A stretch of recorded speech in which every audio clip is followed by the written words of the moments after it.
பாவ பரிகாரம் என்றால் நாம் செய்த பாவங்களுக்கு இயேசு பிரபு முழுமையான பரிசுத்தி செய்தார் என்பதையே அர்த்தம்.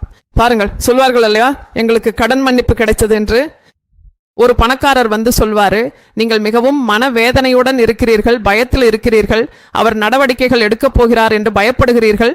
அப்பொழுது ஒரு பெரிய பணக்காரர் வந்து, நான் 1 கோடி ரூபாய் செலுத்துகிறேன் என்றால் அது எவ்வளவு பெரிய விடுதலை அல்லவா?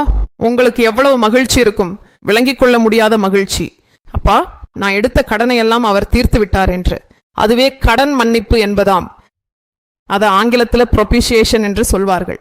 அதாவது பாவத்திற்கு உரிய பரிகாரம், உங்கள் பாவங்களுக்கு முழுமையான செலுத்தல் சிலுவையில் செலுத்தப்பட்டது.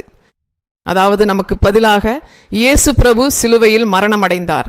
அதாவது பாவத்திற்கு ஊதியம் மரணம் என்றால் நாம் செய்ய வேண்டிய காரியம், நாம் செலுத்த வேண்டிய விலையை இயேசு பிரபு சிலுவையில் செலுத்தினார்.